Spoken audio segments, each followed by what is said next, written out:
Thank you so much for your patience and indulgence. My name is Nigel Barriffe. I'm a member of the Good Jobs for All Coalition. I will be co-hosting tonight with one of my partner over here, Carolyn Egan. And so Carolyn and I will be taking you through this evening. First, we'd like to introduce to you Dr. Winnie Ng. Over the past 3 decades, Dr. Ng has championed the rights of workers through her involvement in various labor organizations and networks. Prior to her appointment at Ryerson, she was acting executive director at the Labor Education Center for 8 years. She was the Canadian Congress's Ontario Regional Director. She is the Labor co-chair of the Good Jobs for All Coalition, an executive of the Asian Canadian Labor Alliance. You know that I can keep going on and on and on. So, and of course, she is the Sam Gindin Chair here at Ryerson, and she's going to bring us greetings and welcome. Thank you. Good evening. As Nigel has introduced, I'm Winnie Ng, the Unifor Sam Gindin Chair in Social Justice and Democracy at Ryerson here. It's the only union endowed chair in universities across Canada. And so I welcome, on behalf of Ryerson University, welcome all of you here. And I just want to briefly acknowledge the land where Ryerson is located. Toronto is in the dish with one spoon territory. The dish with one spoon is a treaty between the Anishinaabes, Mississaugas, and Hautestonis that bound them to share the territory and protect the land. Subsequent Indigenous nations and peoples, Europeans, and all newcomers have been invited into this treaty in the spirit of peace, friendship, and respect. And in that sense, the dish represents the Southern Ontario, Southwestern Ontario, and I think the power, the image of one spoon is quite poignant. It speaks to the sharing of the resources with one spoon among all of us. And so as a non-Indigenous person myself who came to Canada 48 years ago as an international student, I'm grateful to the generosity of the Indigenous people in sharing the land.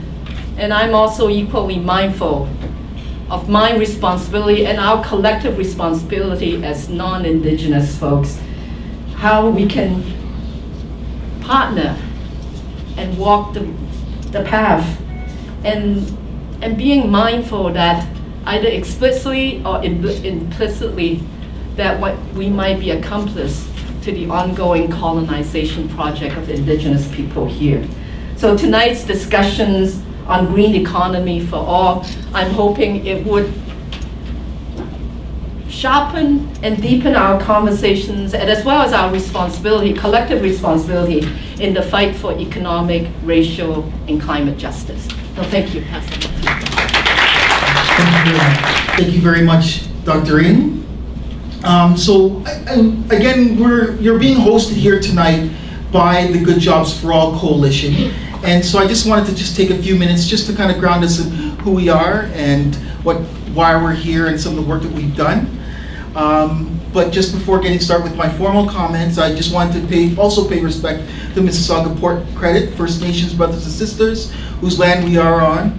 As an African Caribbean Canadian, our shared paths of 500 years of colonialism has left our children inheriting Mother Earth at what might be her weakest point since creation.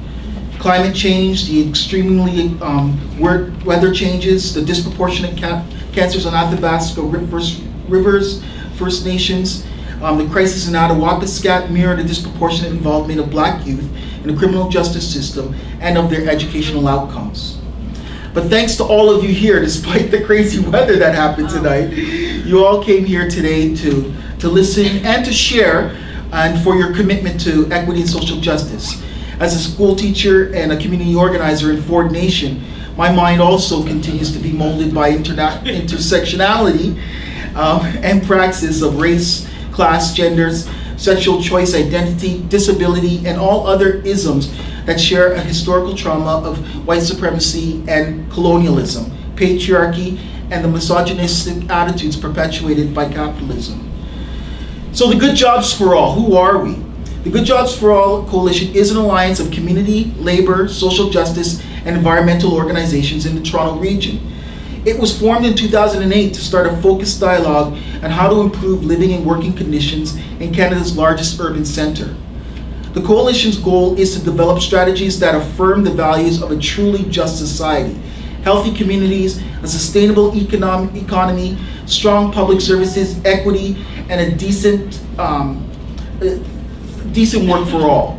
The coalition held a one-day summit for Good Jobs for All for Greater Toronto on Saturday, November 22nd in 2008 at the Metro Convention Centre, where more than 1,000 participants shared their experiences and engaged in a dialogue about good jobs and what policies were needed to ensure that there are good jobs for all, both today and in the next generation. The participants witnessed the signing and endorsement of the Good Jobs for All Toronto Declaration, a statement representing the collective voice and the vision we want for the GTA. The Good Jobs for All Coalition is following through on implementing the action plan, which came out of the summit, including organizing joint campaigns and supporting each other's efforts. This is being carried out by 3 working groups under the themes of empowering workers, green economy for all, and investing in social infrastructure. Carolyn and I are both the co-chairs of the Green Economy for All. Currently, we are focused on a number of initiatives, but for our purposes today, I just want to share with you a couple of them. First is the Rights and Dignity at Work campaign. These days, more and more people are in temporary part-time jobs and are left feeling insecure and anxious about their future and the future of their children. This is a broken situation, and it will not get better unless we come together and take action. We need a collective voice at work, as well as a support from all of our communities when we fight for our rights at work. Governments must pass laws that help bring fairness and justice to the workplace. The Rights and Dignity at Work campaign will strengthen and the ability to keep up speak up our voices at work. We also have been working on fixed employment insurance. And the federal government, the previous government, obviously under Harper, made some drastic changes to the employment insurance and temporary foreign worker program. In particular, unemployed workers and migrant workers were forced into lower wages. These aggressive measures are part of an ongoing flexible labor agenda from the Harper government, a race to the bottom where workers continue to be squeezed and more and more. Flexible means lowering workers' expectations in terms of wages, benefits, and working standards. Those who don't have full-time guaranteed employment throughout the year will be most impacted by changes to employment insurance. Roughly 2/3 of the current recipients would be punished for not being able to find jobs. Lower paid workers who accept employment while on benefit will be penalized for taking a precarious job by a reduction in their EI benefits. Other changes included eliminating labor representatives in the EI appeal process. Other projects that we've worked on or that are part of our coalition are the Green Gap Project and the Toronto Community Benefits Network, which you'll hear more from representatives of those groups. So at this point, I'd like to turn it over to Carolyn Egan, who will introduce to you our panelists for this evening. Thank you very much, Nigel. Thanks again for everyone coming out on this sort of dreadful night. We've got a terrific panel this evening. I'll just go through the names and then introduce each one as they come up. Rajean Hoilett, who is the chairperson of the Canadian Federation of Students. John Cartwright, who is president of the Toronto and York Region Labour Council. Dr. Cheryl Tilak-Singh, who's an associate professor here at Ryerson University. Laura Zeglin, who's the project coordinator of the Green Gap Project. Prince Sivananda, who is with the Community Benefits Network, and Amin Benwali, who is a community resident and also part of the Community Benefits Network. And we welcome you all, of course. I think it's going to be just a really rich panel. And our first participant today is Rajean, who, as I said, is the chairperson of the Canadian Federation of Students, which represents over 350,000 college, undergraduate, and graduate students in all regions of the province. He has been the chief spokesperson for the organization, and he first got involved in the student movement while completing his bachelor's degree in social work here at Ryerson. Prior to becoming chairperson, he served 2 terms at Local 24, the Ryerson Student Union, first as Vice President of Equity and then as President. He has also served as the racialized student representatives on the National Executive of the Canadian Federation of Students. So please welcome Rajean. Thank you. Thank you. Good evening, everyone. Thank you so much for coming here. As was mentioned, my name is Rajean, and I'm the Chairperson of the Canadian Federation of Students, Ontario. I know it has been done already, but before I begin, I wanted to take a second to acknowledge the land that we're on. As many of us are settlers on this land, it is our collective responsibility to pay respect and to recognize that this land is traditional territories of the Mississauga of the New Credit First Nations, and we are here because this land was violently occupied. In recognizing that this space occupies colonized First Nations territories and out of respect for the rights of Indigenous people, it is our collective responsibility to honor, protect, and sustain this land. And if we are committed and serious to challenge the ongoing destruction of this land and fighting for environmental justice through green jobs, then our fight must also center the experiences of the original caretakers of this land. Students have had a long history of fighting to ensure that our campuses are taking the lead on building sustainable infrastructure. Students have been at the center of many social justice movements, whether that's anti-war movements or whether that's the movement to challenge racism on our campuses or within our communities. And this is held true when we're talking about environmental justice movements. On this campus alone, students have successfully done things like fighting for the complete elimination of the sale of bottled water on this campus and rebuilding public water infrastructure. Students have successfully closed Gould Street and made it a completely pedestrian street as a way to better build a culture and a community on our campus. And students were among the first wave of people on this campus really pushing for urban gardening across the campus and ensuring that food that we're growing is going to supporting the students that need it the most by donating that food to community food rooms on campus. And now students are continuing this fight and continuing our activism and continuing our environmental activism by fighting to push this institution to completely divest from the fossil fuel industry and our complicity as a university in the destruction of this planet. But I wanted to use this space to talk about the ways in which inaccessible post-secondary education, climate change, youth and underemployment, and a poor economy are all interconnected, and we need to talk about them all at once.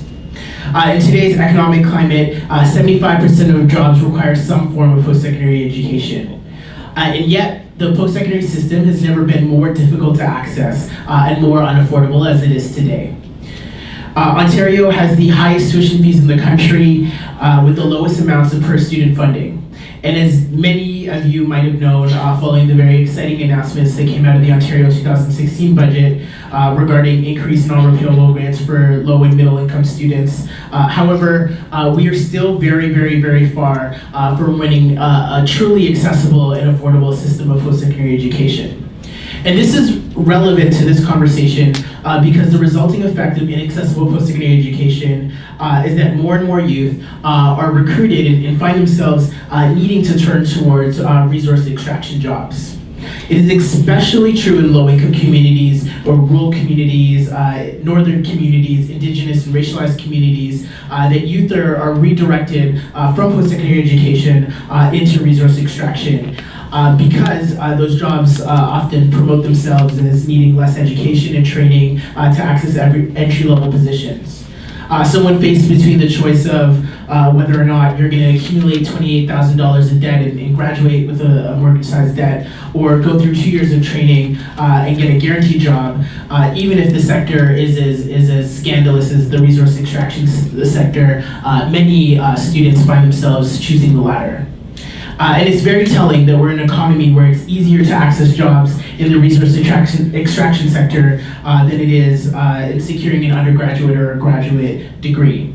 What we really need to see is a shift in a conversation where our governments commit to redistributing resources from non-renewable sectors such as the tar sand industries or the mining industries and actively work to create green jobs that are not only sustainable for the workforce but for our environment and our economy as a whole.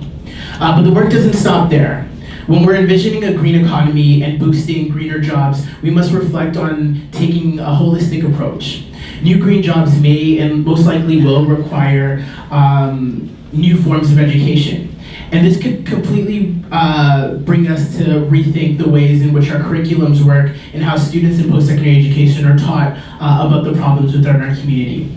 We need to think about how we're incorporating teachings about the history of this very land, not your usual high school, we started, the Europeans got here, and that's sort of where history begins, but sort of the actual history of this land and the first peoples of this land and how they cared for this land and the sort of mutual relationship that Winnie had talked about in her opening, and how that has led to our survival on this land.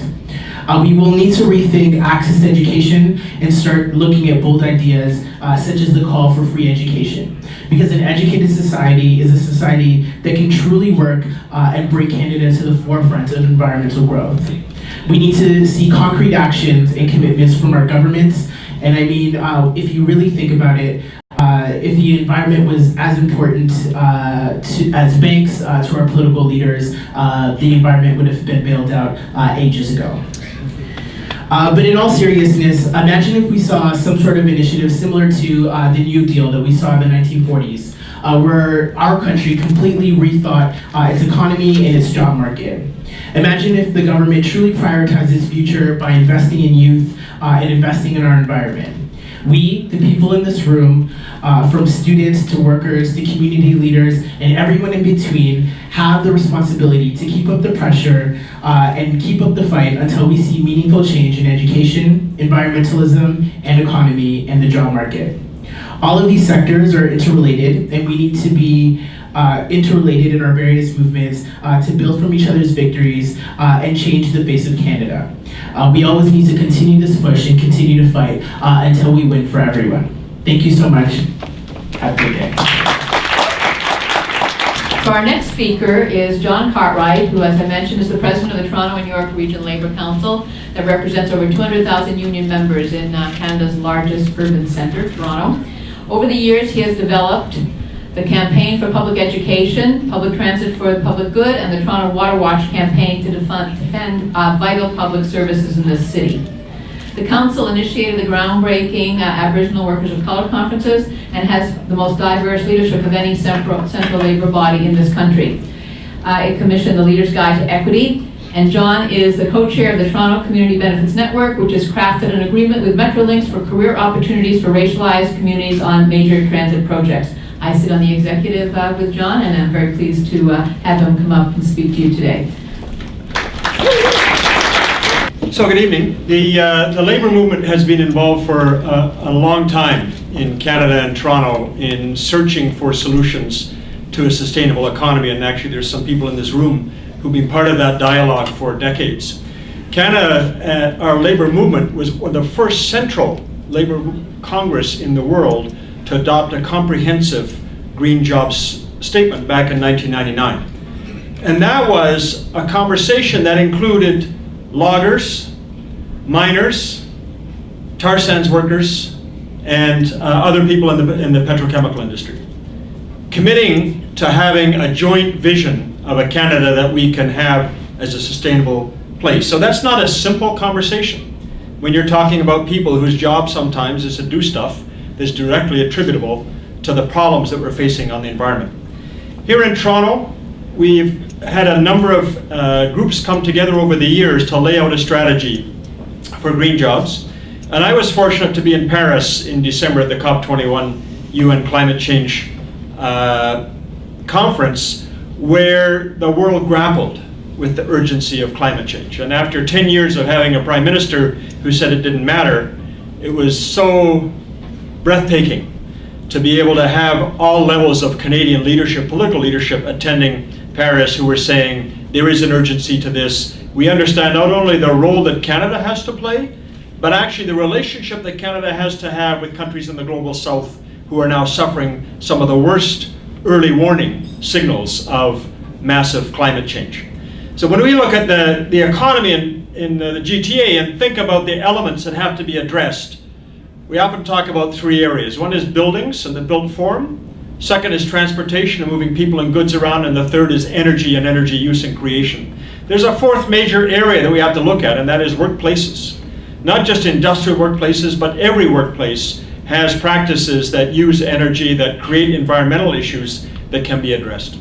And so when we've looked at how to respond to this, the Labour Council right now is in the midst of creating what we call the Labour Greenprint for Toronto, where we're going to bring forward very specific solutions to each of those 4 areas, and woven through that is a deep commitment to equity. Because we understand in a city where half of us are born outside of Canada, half of us are people of color, we can't have a new prosperous green economy if it leaves many, many of our neighbors behind, as the old economy in fact did. And so when we started this conversation around transit, and we've been lobbying for many, many years and urging and advocating for many years to build a massive transit so that people can get out of their cars and move from place to place in sustainable vehicle forms, we've always said that we want to make sure that the people who benefit from those programs are not just typical construction workers. That's who I am. I started my trade at the age of 18, and most of the people in the trade still look like me. But we want to be able to make sure that the apprenticeship opportunities go to the diverse communities that are part of Toronto's fabric. We looked around North America and came up with some suggestions of how to do that. The one thing that Prince is going to talk about later in the community benefits approach is this is the first place in North America where we've also talked about how do we address the gendered reality of the trades getting this work when there's so much work that's white collar in professional, administrative, and technical. And the framework that we've negotiated with Metrolinx is the first in North America to include that aspect of it. When we've put a statement together that talks about after COP21, the road did not end in Paris but goes through it. It suggests very clearly that the agreement that's been reached by the world leaders in Paris is really only a step. We did not get just transition put into that framework agreement. And for those who are not familiar with the terms, just transition means that if you're asking people to be part of change, and they become the victims of environmental change or technological change, there has to be measures put in place for them. And that includes the workers at the point of production, but it also includes the communities. And we don't want to see a situation where people are told, we want you to leave that kind of work, whether it's working in the petrochemical industry, working construction, working in the auto industry, and go and get a job at minimum wage, and by the way, your community will not have any new investment either, so become a ghost town, a poverty wage community, and that's a piece of the equation that we're working towards. One of the things that we are looking at is drawing lessons from the rest of the world in what are the best examples.